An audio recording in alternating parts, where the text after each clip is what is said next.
feel a little bit awkward here, but maybe it's going to be okay.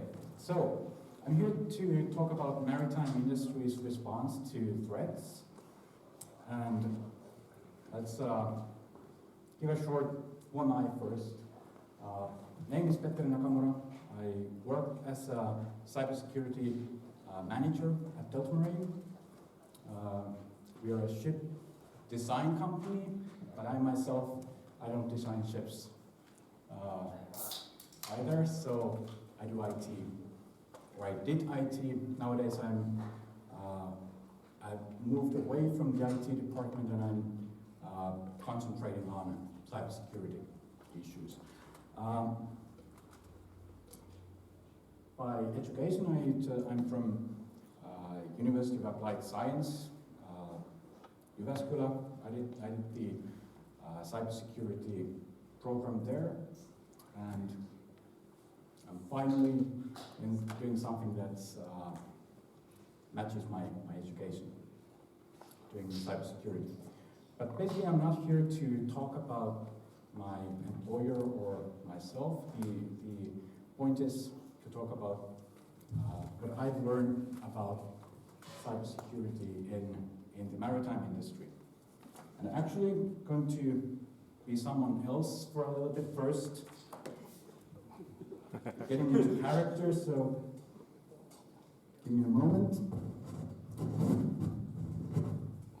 So now I'm Peter. The name is close. And I'm a ship owner. I have 2 ships. A little bit old, they're about 30 years old, but they still work like brand new. I'm also going to build a new ship. I haul stuff from A to B and back from B to A, and business is getting good after the pandemic again, so I'm going to build a new ship. But there's some new regulations coming, so I need to sign a contract for that new ship during this year.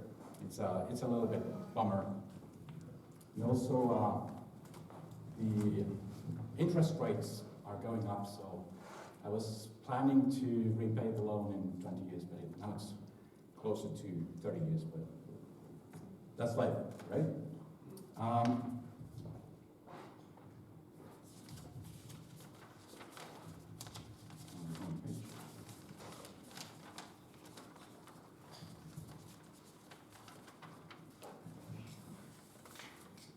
You know, cybersecurity is still really important. You know, I heard about this mask incident. It was a few years ago. It took them something like almost 2 weeks to get back up and running. They lost a lot of money. But, you know, I'm quite small. I only have two ships. So maybe that's not a problem for me. Who would want to attack me, right? Also, I've heard about these all kinds of incidents. I listened to this webinar last year, and they listed these horrible things that happened only 1 year. So in 2020, all kinds of hackings, ransomware, all kinds of bad stuff. But I guess I should be safe. Do you know, it's all about the updates. Updates are really important. So we have a really good system for updates. I bought these 2 computers some 10 years ago, and we have them hooked up to the navigation systems in our ships.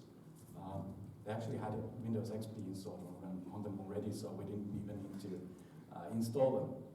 And now we have a really good system for updates. We can just send updates to the maps over email, and then the crew just runs that file and it updates the systems and the maps automatically. So it's really convenient, right?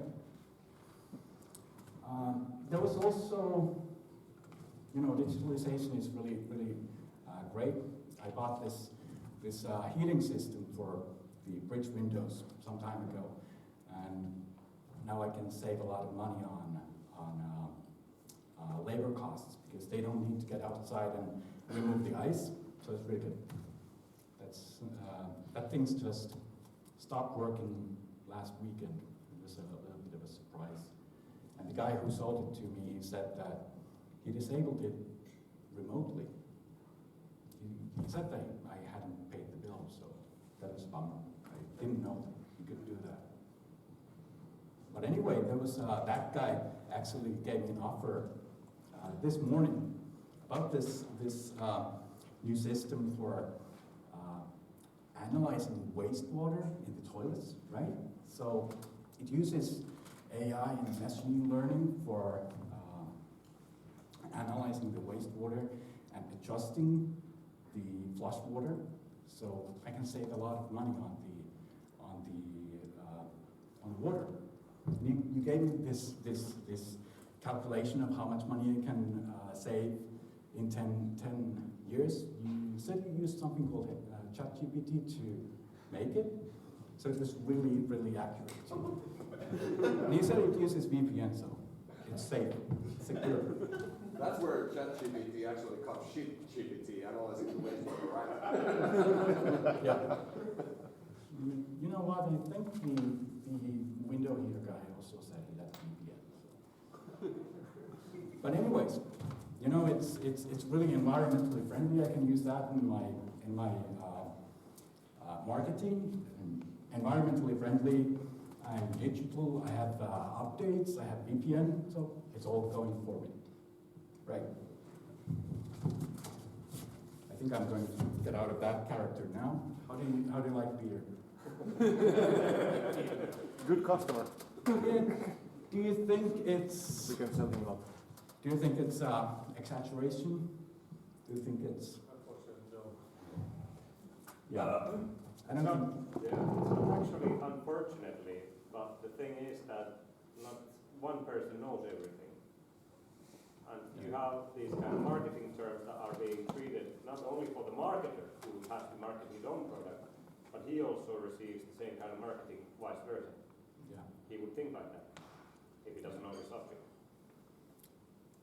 But I don't think it's very far-fetched either. It is not. And unfortunately. And it's, the thing is, this is, let me tell you some particularities about the maritime industry. It's, in the maritime industry, the service life of a ship is very long. So it can be 30 years, it can be longer. And that basically means that there are these navigation and other systems serving on ships that were installed on them before the internet was born.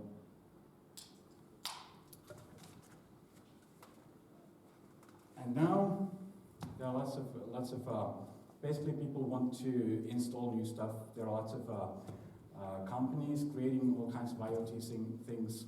They are getting more and more interconnected. And there are lots of incentives for shipping companies to install all kinds of things on their ships. And I find there are, it seems that there are lots of companies that don't have the incentives to invest in the cybersecurity. And I find there are generally two different ways two good ways to get the cybersecurity. If your board of directors isn't interested in cybersecurity, there are two good ways to get it on their agenda. First thing is to have a really big cyber incident, you know? After that, it's going to be on the boardroom agenda. And the second one is regulation. My presentation is actually about regulation. And in this, in the maritime industry, there is, by Bureau Veritas, there are two observations they made in that webinar last year. They said that for new constructions, there is scarce investments to introduce cybersecurity by design. And for equipment manufacturers, there is lack of standards false beliefs on and underestimation about risk of attacks, nearly non-existent support on vulnerabilities, and growing interactions with cloud-based solutions. So that's where it's going, and not much shifting left, really, in the industry.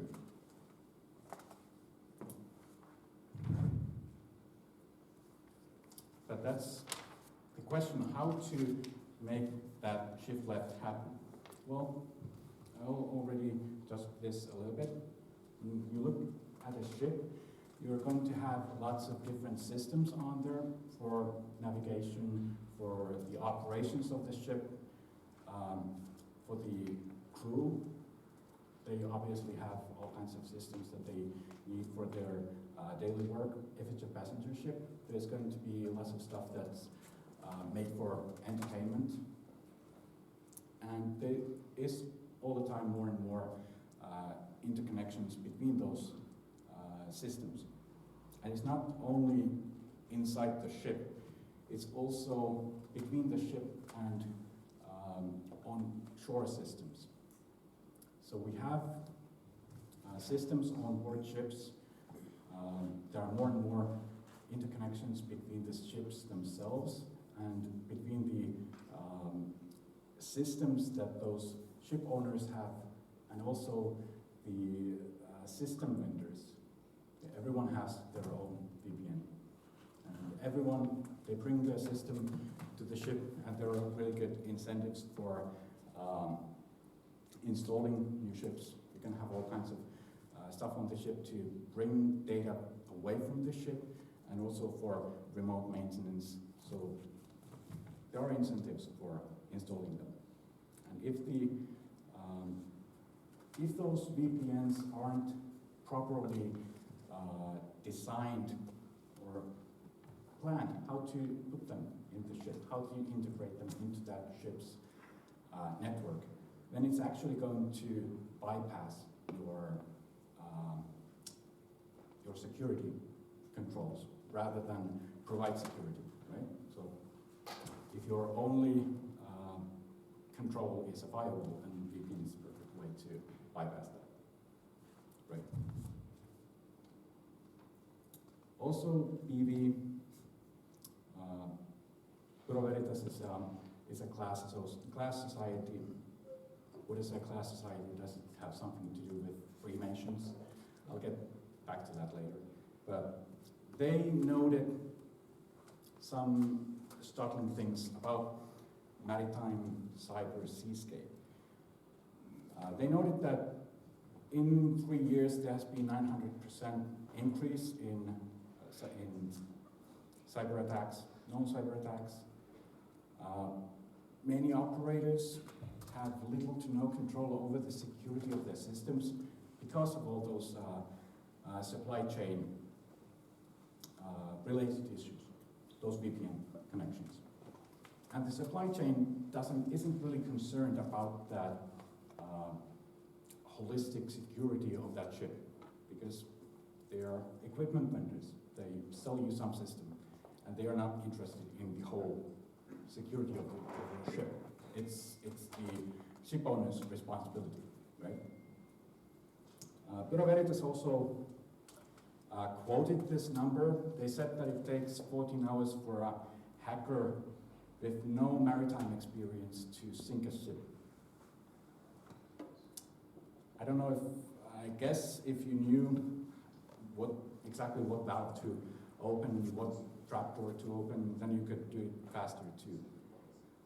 And also in recent years, the 4 major leading container carriers have publicly acknowledged having suffered cyber attacks. So Maersk, it's one very famous example, but 4 others have also acknowledged this. So yeah, how do you shift left? How do you turn this really big ship that's the industry? And for that, the answer is regulation. But first, let me give you a short introduction to how regulation works in shipbuilding. And as a ship design company, we are very much interested in the design aspect of that. So my point of view is also quite a lot in the ship design. But there's also lots of other stuff going on there. So port controls, there's lots of developments in cybersecurity and port controls, and also the ship operations. But I usually tend to concentrate on the ship design. So in shipbuilding, under United Nations, there's this organization called International Maritime Organization. And they are basically the highest regulating body in the world. They have 175 member states, if I remember that correctly. And there's a Bible, holy scripture for shipbuilding and ship operations, I guess, called SOLAS.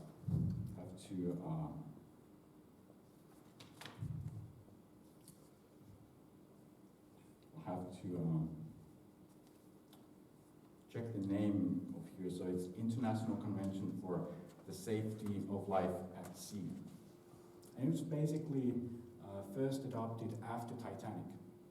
So Titanic was supposedly unsinkable, and on its maiden voyage it hit an iceberg and went down. And people started thinking that maybe we should have some kind of an international convention regarding all this stuff. And SOLAS is that answer. It came out in 1914, and it basically addresses all kinds of aspects in shipbuilding and ship operation and basically life at sea.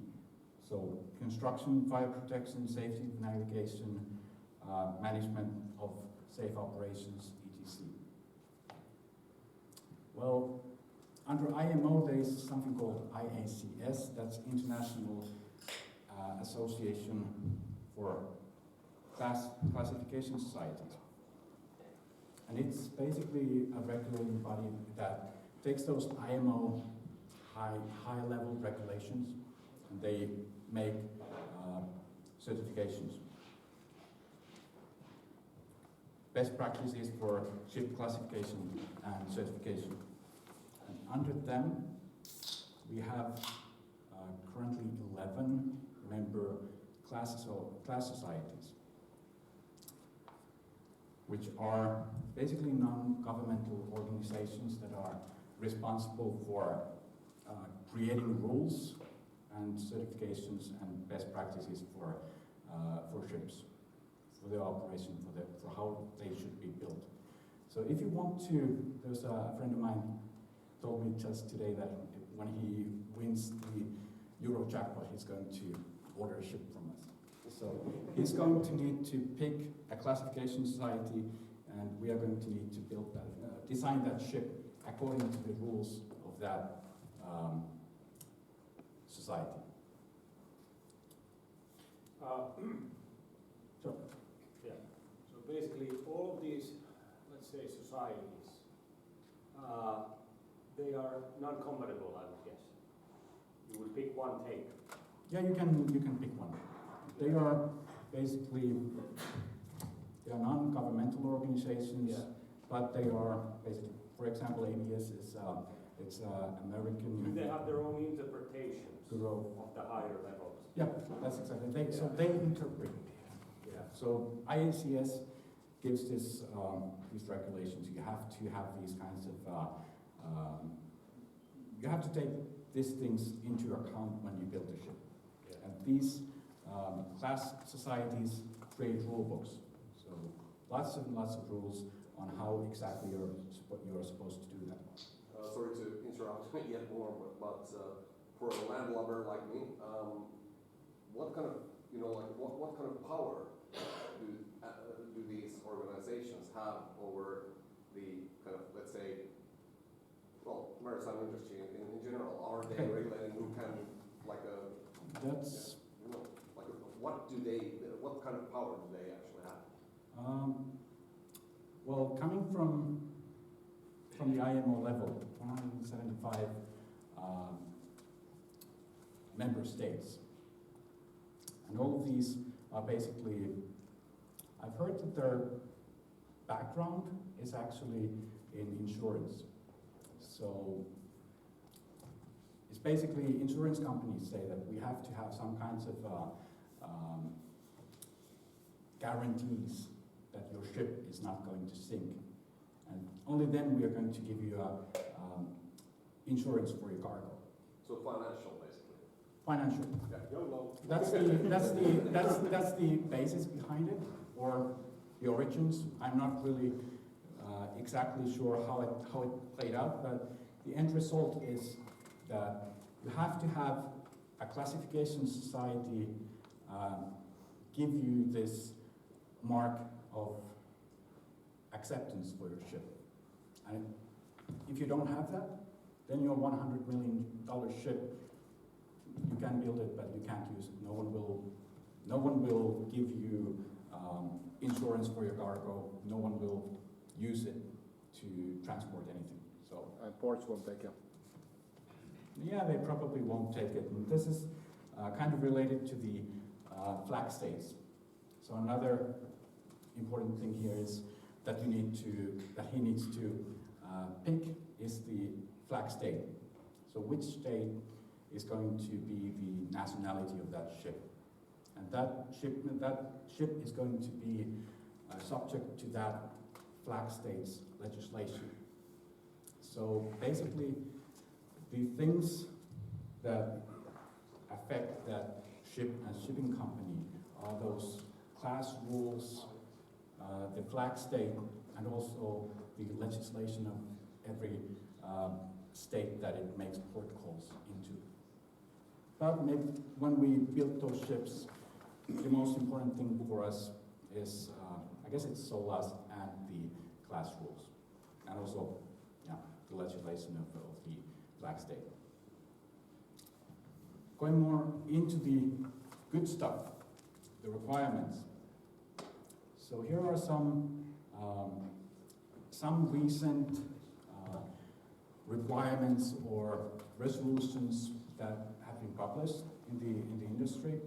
The first one from 2017, Guidelines on Maritime Cyber Risk Management, provides basically guidelines for managing cyber risks in the maritime industry. And the second one from 2017 emphasizes the importance of that kind of risk management and integrating it into the safety management systems, which is, I guess it's a requirement from the SOLAS. And that is actually something that affects the operation of the ships. And it has been in effect for a couple of years already. But the most important or most interesting ones in my mind recently are the two other ones. So IACS, you are E26 and 27. So 26 is set basically the minimum requirements for ship cyber resilience. And the second one is cyber resilience of onboard systems. So that's directly for the system vendors. So the first one basically says that these are the minimum requirements that your ship has to have. And the second one says that for those equipment that you have on the ship, they have to align with the first one. And these both take effect on January 1st, 2024. And that's why Peter was so worried about getting the contract signed during this year, because if the contract is signed on 1st January or after, then these are mandatory. Now there are, not all shipping companies are the same way as Peter. There are companies that are, that already require these optional certifications for cybersecurity, and I've heard companies requiring these. And it's so that we have like in everything else. We have the forerunners and we have the laggards behind. Right? This is another slide that I borrowed from Bureau Veritas. They were one of the classification societies, and it basically shows the timeline of these new developments in cybersecurity over the last 5 or 6 years. And in there you can see the IACS UR V26 and 27. They were introduced last year, and we are now in the implementation phase, and they are going to become mandatory from the beginning of next year. Please. Is it also applicable for the legacy systems? This is for new constructions. Okay. This is for new constructions. I've seen something about the legacy, the old ships. I think they, if you make significant changes to those ships, then you're probably going to have to deal with these. But I personally haven't looked into that. Implementation phase you will have in this one. It's going to get better. It's going to get better. So basically in 30 years we'll be okay, right? But as I said, the life cycle can be somewhere around that. Well, it's a big ship. It's industry-wide shift left. Yeah, but if enough ships sink, then they're master. Someone may have noticed some Chinese characters in there. This was a presentation given to Chinese audience, so Chinese shipbuilders, ship designers, ship owners, and a little bit of interesting information. Over half of the world's ships currently are built in China.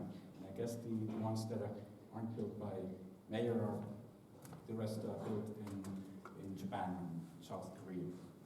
So a lot of shipbuilding is currently focused in Asia.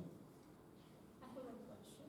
Please. So when you say it's like evolution of regulation and like requirements should be with respect to IACS and IMO.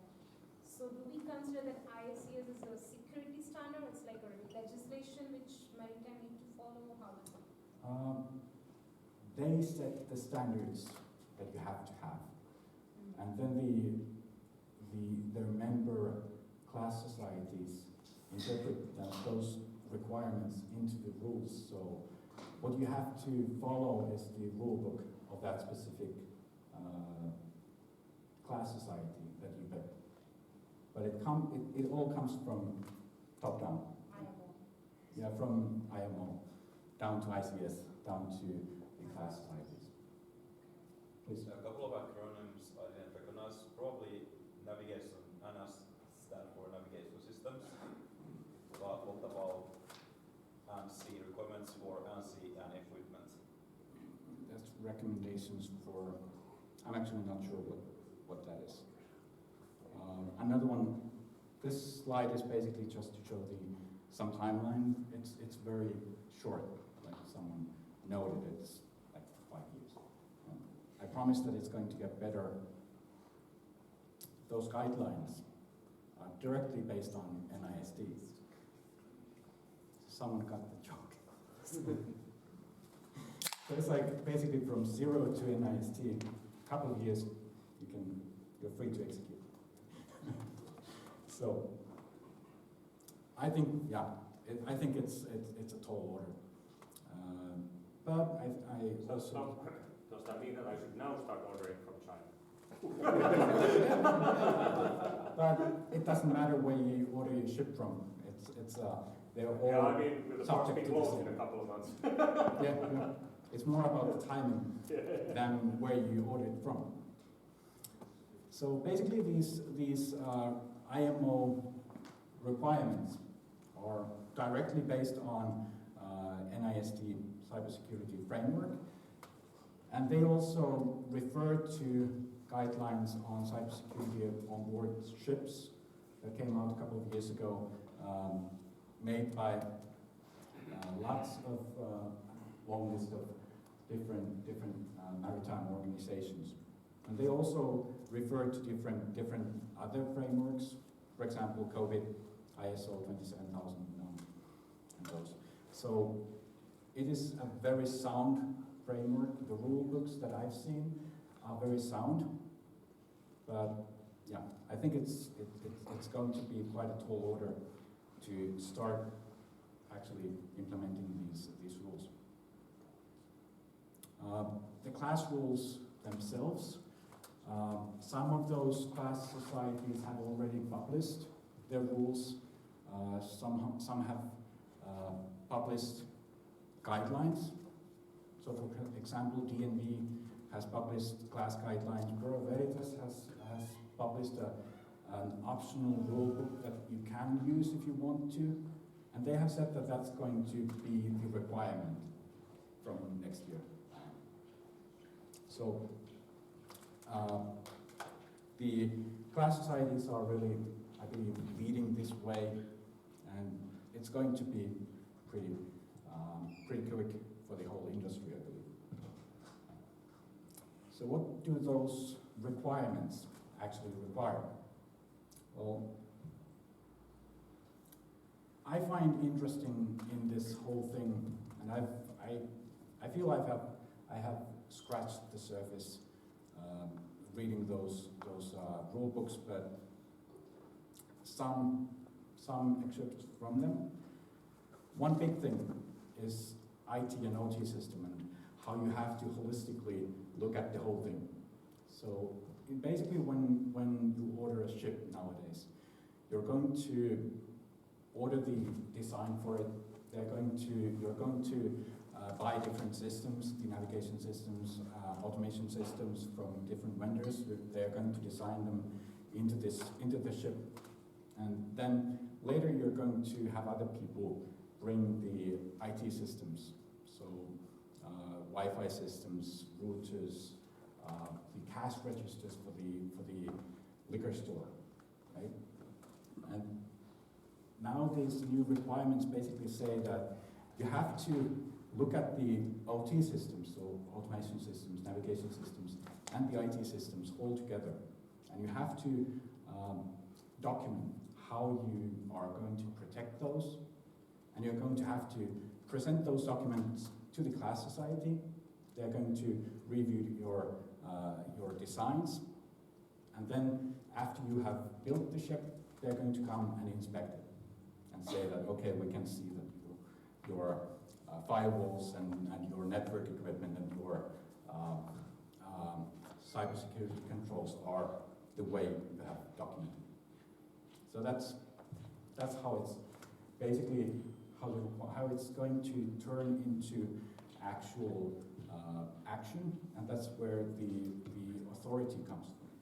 So there's actually someone going to come to the ship and check. Please. Do the rules posed by the societies, do they concern the kind of suppliers you can choose to implement these security Yes. controls? Yes.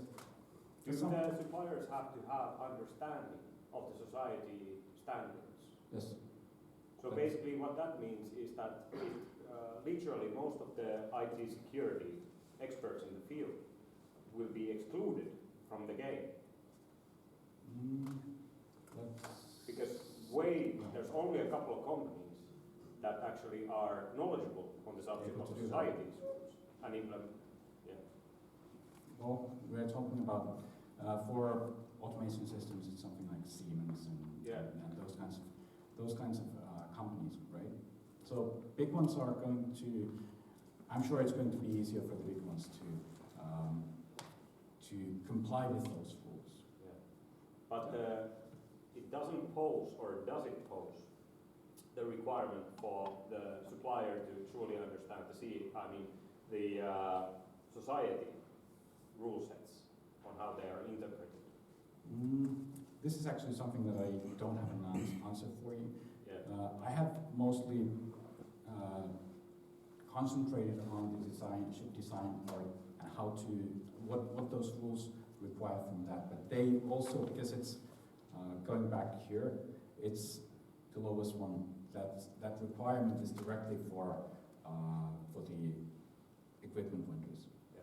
So yes, the rules also stipulate what kinds of minimum requirements for the cybersecurity controls that the the equipment has to have.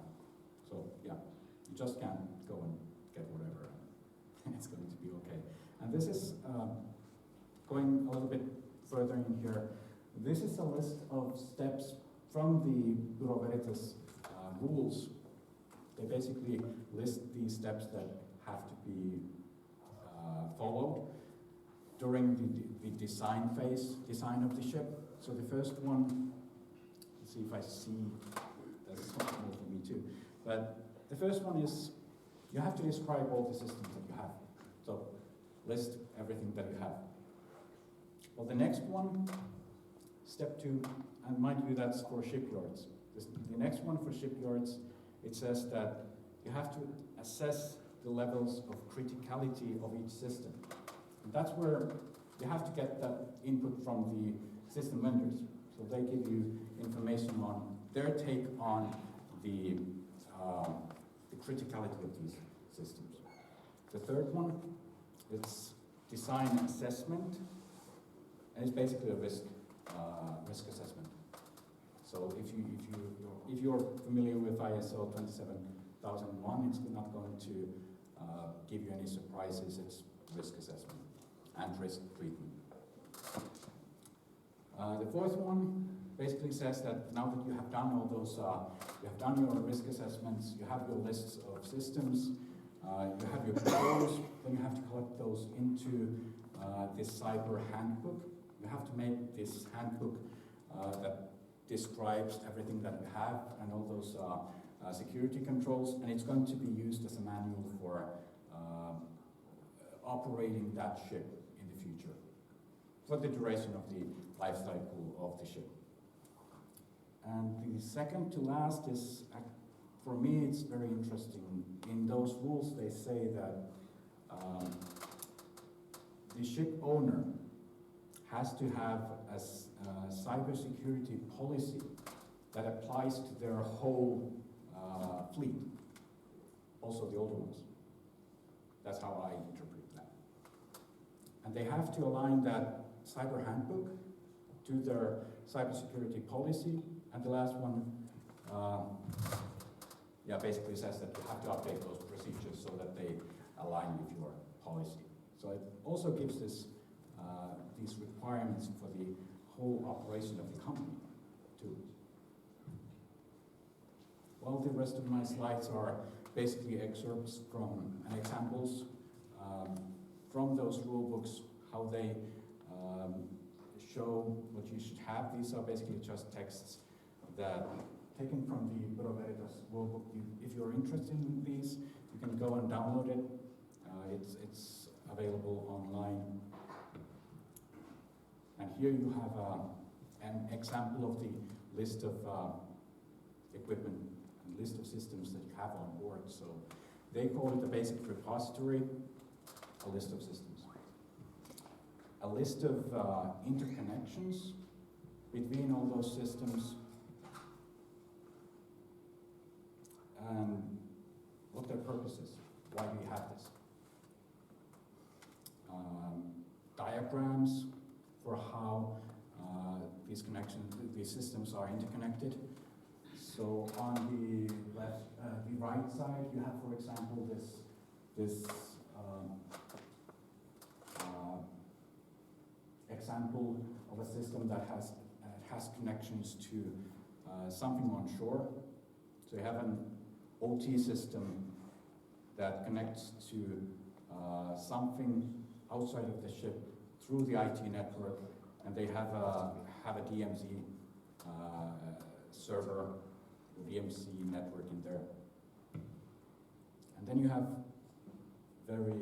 it's a little, I think this Bureau Veritas take on this risk assessment is a little bit novel, but it's, at heart, it's very traditional. So this is the impact side of the risk equation, which is basically impact times probability of the event. And they want you to make this assessment for each system. This is for the likelihood side of that equation. and you end up with this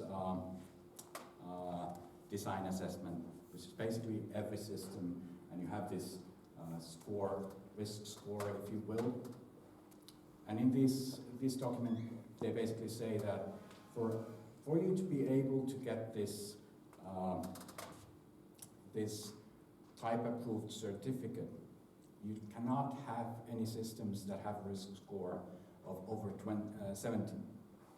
And in there, you see for IAS change history, it says that it was previously 83, and they had to go and do some kind of a control for it so that they could lower that risk. And now they added the EMZ, and now it's 64. And then you get this cyber resilience performance index for the whole ship, which looks like something from my refrigerator. Please. If you go back a couple of slides, when you have the interoperability charts, for example, the models, basically. What is really interesting here, let's say, for example, the process chain example, and the kind of vision we have into the operability of the system. Is this sufficient in terms of security controls? Is this the kind of model you would supply together with the risk assessment, for example? This is an example picture. Yeah. So, but would this be acceptable in terms of it actually explaining how it works? that's Do you want to find go into maritime auditing?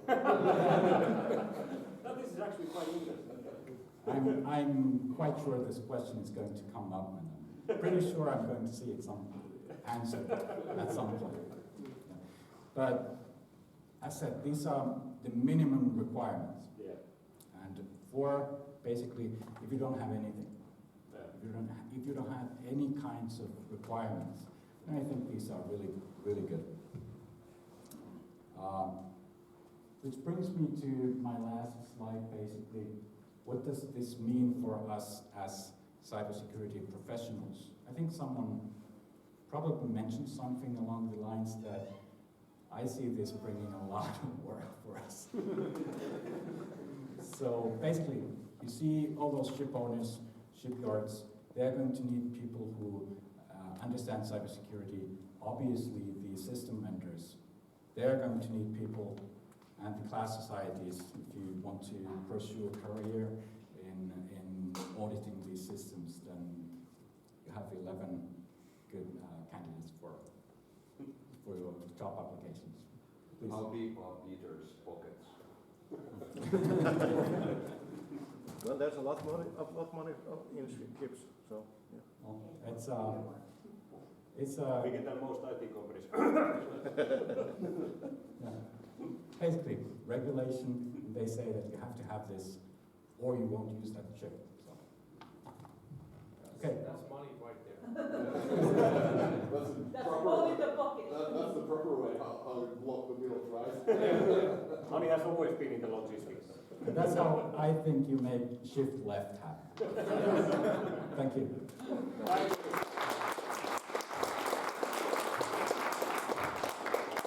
We're taking more questions, even though we. Yeah, please. Please. Please. Yeah. Basically, one note and one question. So the note first. You mentioned in the beginning of the talk that there's two ways to improve the security. One of them is to have a big, like a security incident, and the other one would be the regulation. They seem to be pretty interconnected because all the dates I saw here are after 2017, and there's like a large thing happened in 2017. Interesting coincidence. So they're not like mutually exclusive, right? The question was about the if the ship lifetime is say 30 years. What about the audits? I would think that you would have to during that 30 years lifetime, when we're talking about IT or OT systems, technology in general, you would have to retrofit and revamp some of the systems during that time. So how does the auditing is it iterative, yearly, bi-yearly, 5 year, is there rules for that? How to make sure that things I don't know about that, how they do those, how often they do auditing during the life cycle of the ships, but I'm sure there is requirements for those. And also, IMO makes these requirements, it's a continuous process. They make new requirements, and the class societies, IACS class societies, interpret those into the rules. And one, for example, the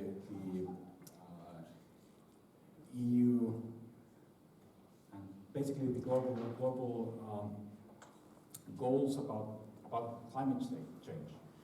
Basically, there are these requirements for lowering the emissions of the global fleet, and those basically require all kinds of retrofits. Basically, you have to take old ships, do something to them to make them pollute less.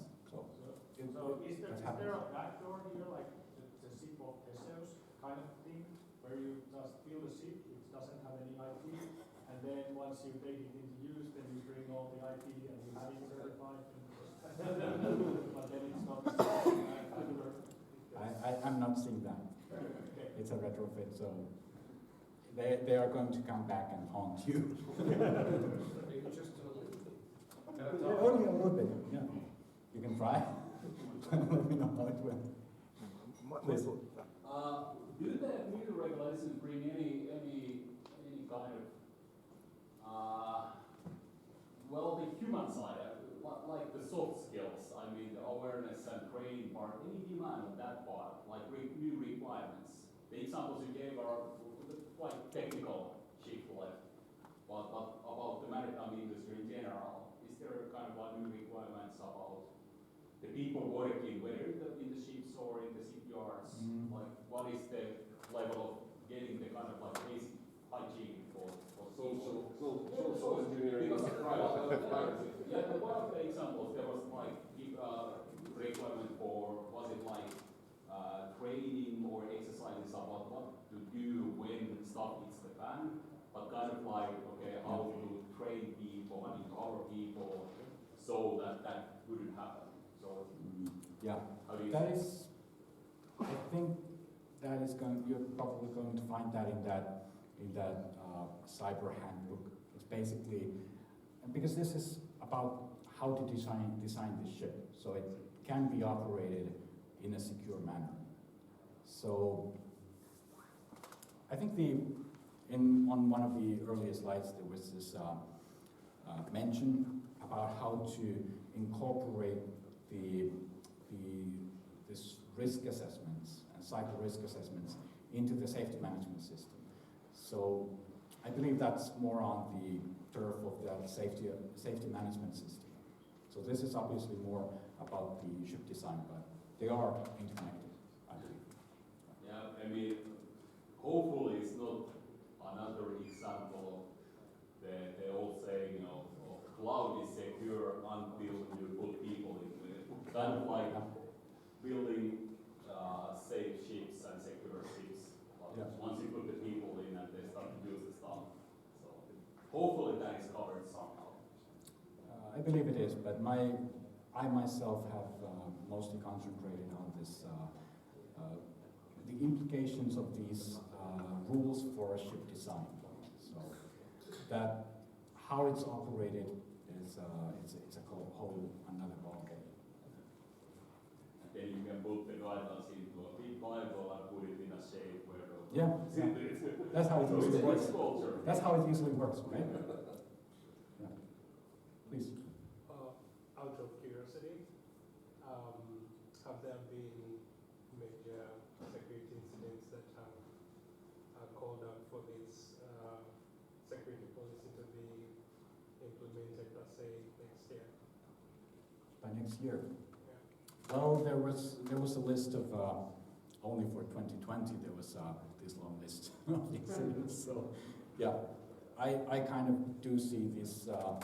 And they said that 900% increase over 3 years in observed security incidents. So that means that I don't know how many other incidents there are that they never told anyone about. So it is, yeah, please.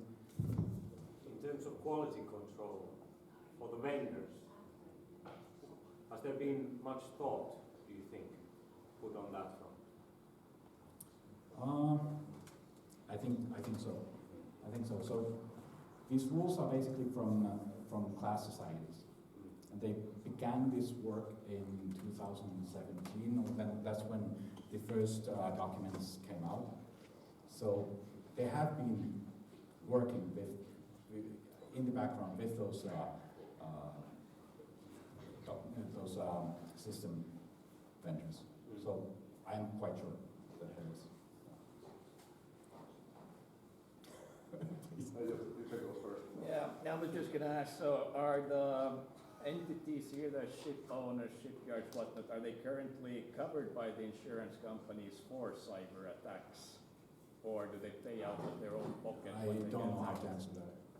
I believe, well, insurance companies, Don't like to pay? because it's basically the background, the original background for these class societies is in insurance, right? So you can kind of see that these requirements have these rules in insurance, right? So it's basically saying that you have to think about cybersecurity, or we will not give you insurance for your cargo. So they will be covered by insurance after the regulation then?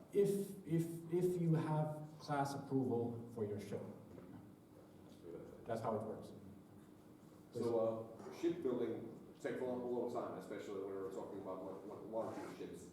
Are these regulations basically retroactively kind of at what point of like a ship shipping a ship do they like basically become active, or where they are kind of evaluated?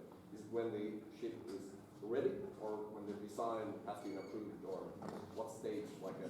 They usually set a time, and for these they specifically say that these rules apply if you sign the contract on 1st January 2024 or later. So in that sense, they aren't retroactive, and when they make those kinds of requirements, then it's a long process too. So for example, those pollution, those requirements for lowering emissions. I've been hearing about stuff about that for the last 6 years. Yeah. Please. Maybe I can help. Please.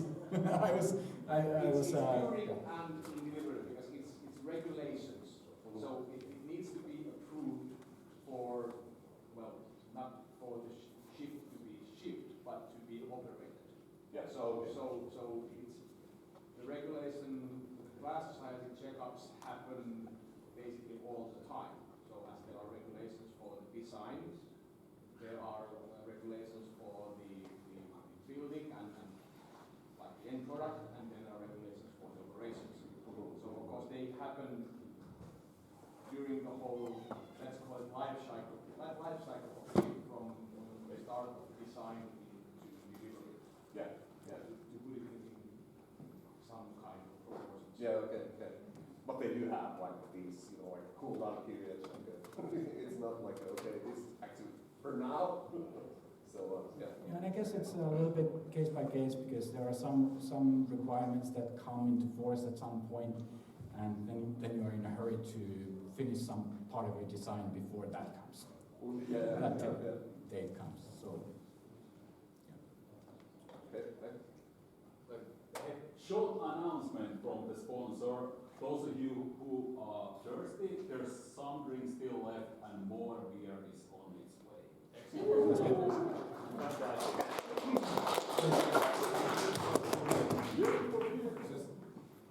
As a previous auditor, and I see a lot of stuff that's classical auditing. The key for getting audited is scoping.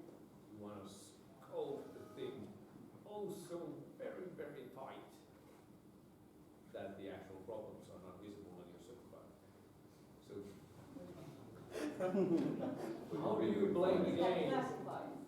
How do you play the game in this? Because that's the key on making this financially feasible and still passing not secure, but that's not the headache of certification. Yeah, and I see, I've had people ask me how to just make those documents. Because it's all about documents, right? Yes. So documents are important. How can I? But the auditors are actually going to visit those ships too, so, but that's the shipyard's headache, so I don't care about that. Can So- I outscope OT systems by saying that they are not, by design, connected to it? Yes, that's actually a really good, There we good go. way of doing it. There's, for example, Bureau Veritas has, It's a security measure, if it is not connected into anything, it is a security. yeah, and then when the auditors come see it, it can't be connected to anything. It better be the case. It better not be. Yeah, but that's, But remember, as Peter said, there are classifications and then there's legislation. Yes. So that also brings really much into the game, which maybe goes more into the ship owners' property Yeah. basket, so to say, that you have to operate it, you have to take a flag, and therefore you get regulations. it's operated For example, if in your flag is in the EU, you get these two. Why not? that was exactly what I was going to mention. So if it's in EU, you have to think about GDPR2 and NIS2. To make it really simple, I'm fucking deadly scared of the fact that a ship is connected to the cloud. My Me God. too. What seems, no worries. And yeah, this is, someone asked, one of our designers asked me that if it's so difficult to make this thing secure, how about if I just don't connect it to anything? I said that's a really good way, because it's, No, by design, it's secure already. exactly. No, but you're pretty much correct. I think that's a really good idea. A really good idea, and if you go and see those Bureau Veritas rulebook, they have this diagram that tells you that, okay, check first if it's connected to anything. And if it's not, then it goes to, it's secure. When I was doing easy ideas as auditing, that was the thing. You look for, so you scope it like this, can I find a connection that is outside of the scope? And unfortunately, most of the time I did. And that This is, rescopes the entire investigation. there's a really interesting, you asked me if you can say that this OT system is outside of the scope. So I think they thought that when they also, at least in Bureau Veritas rulebook, there's this requirement for it was an integrator. So you have to have, the shipyard has to tell the class society that this is the person who is responsible for the OT and IT systems and their cybersecurity. That's like, have fun with it. So IT, not building ships. Another person, another organization, So you are not designing them at all? Exactly. You're Exactly. hiring summer employees, you are the designated responsible person. Should we, One more question. So we had a presentation a couple of months ago from IMO.ai, which is an organization that's good for building autonomous ships. In fact, they have a very, Yeah. I forget which, where in somewhere in Maritime. Anyway, how long do you think still regulation catches up with that? Because Autonomous ships. yeah, because that's gonna be, I think, very soon. Well, this is obviously it's related to those. Yeah. And I think he said in that I asked a couple of questions about these to him after that presentation, and he said that one thing about autonomous ships is that at first people thought that it was a way of making ships that don't have any crew. It's not gonna be. But I would basically say that these rules say that you have to have a crew, because, at least implicitly, because it says that you have to have people trained on board who can take over if something happens. International maritime rules rule that there need to be a captain anyway, so yeah. And I don't know if accounts for AI, at least yet. Chat. Okay, thank you. Thank you. Yeah, thank you.